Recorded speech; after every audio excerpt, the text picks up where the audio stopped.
are technically the number 4 DJ in the world. Uh-huh.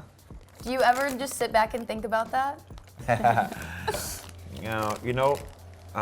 To be very honest with you, it doesn't really matter if I'm number 4.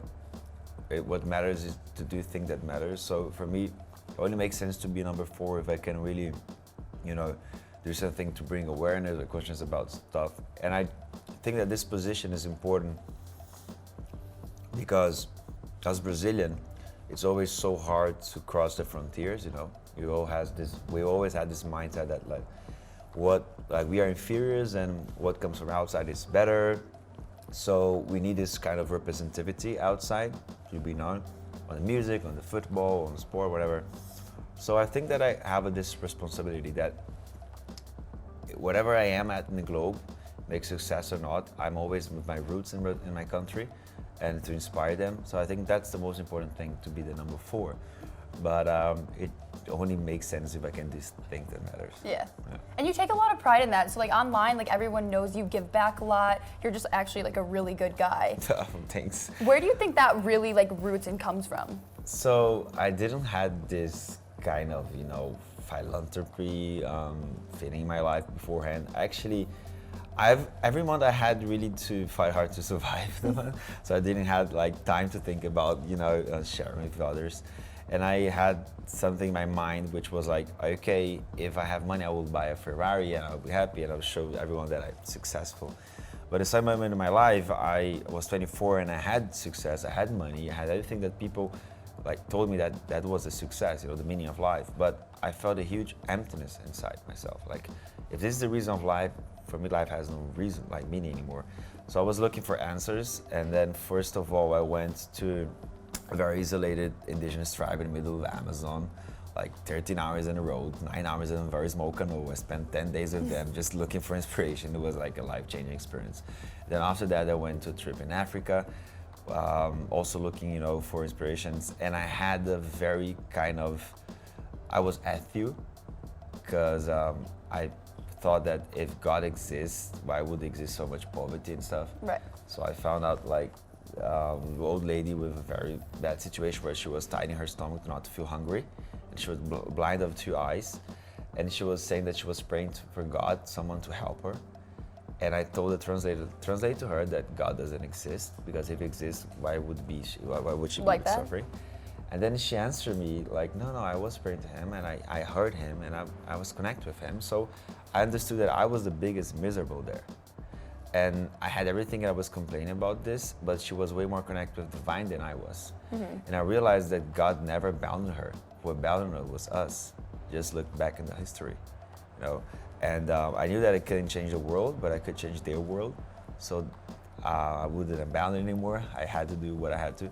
So I just started this project. We had 300 kids, now we have 20,000.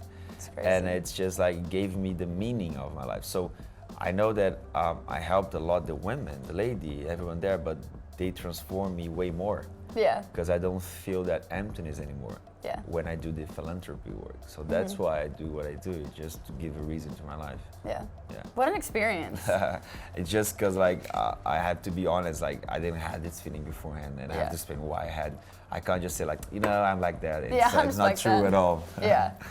Okay, so you have a song out with James Arthur. Is there any, and obviously you've had so many, Ellie Goulding, so many different artists that you've made songs with, but is there one artist that you have yet to work with that you'd want to?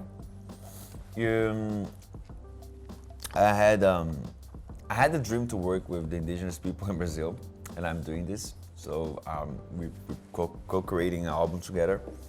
So I'm living this dream. And of course, I have a lot of artists that I'm a fan of, that I really enjoy. But it's not something that I'm manifesting. It's just, I would like to do actually a song with Coldplay. That'd be sick. Because I really like them as artists, as personality and stuff. I would love to do a song with so many artists that are, something to offer, but I'm not aiming this, Yeah, we'll see. We'll see. Yeah, because, maybe it's because we have this mindset that is just too far away sometimes. Live in the moment, see what happens. Yeah. My dad is very into another kind of world. And he called me those days, say like, listen, son, you should do a collab with women that I just saw. She's doing fantastic work in Africa as well and stuff. I said, sure, Dad, who is it? And he said like, he sent me the link. And when I saw it, it was Beyonce. So I said, yeah, Dad, Yeah, sure. for sure. Can you Let help me call her real quick. Can you help me? But I know why he said this. It's because I already did 2 collabs with Mick Jagger and 1 with Rolling Stones. Yeah. And for him, Rolling Stones is just the biggest thing Yeah. ever. So for him, I did already what was impossible, you know. Yeah. So Beyonce, no brainer, like easy peasy. But we'll wait for that. That would be sick. Yeah, We'll see. I would tell Dad. Okay, speaking of manifesting, do you manifest a lot, and what is next for you? What's one big goal? Yes, I think that everything you plan for your life or everything that we create, first you have to imagine it, you know, you have to try to manifest it. And what's next now is this album that I'm releasing together with the Indigenous, because I think it's a very important project, because actually it's not a project, it's a movement, and it's kind of to create awareness about it, because we are talking about, you know, protecting the forest and stuff, but we don't understand that we're very disconnected with the nature, right? And I feel that once you don't have consciousness about something, it's very common that you do a mistake, right? But once you have conscience about it, it's not a mistake anymore, it's a choice, right? So this project is really to bring consciousness. So this is the next thing, for sure. We're gonna release this year, and together with a documentary. So this is, yeah, of course. But of course, also I'm releasing other songs, which is more pop, to work in radio, Spotify, platform. And this album is actually, I'm not worried about if it's gonna trend or not. It's something you're passionate about, like it's a passion project. It's just about doing stuff that are timeless, and in the end, it is timeless. Because one of the songs, when I first heard it, like the Indigenous were singing to me, I was like, okay, this song is amazing. I got very emotional about it. But when did you guys create this song? Because when I was in your tribe 8 years ago, I don't remember about it. And they said, like, as we remember, this one has 500 years old. Because they don't write. It's everything via oral.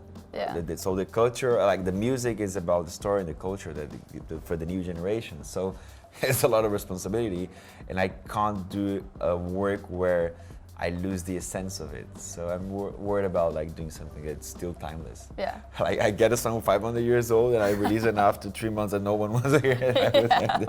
You know what I mean?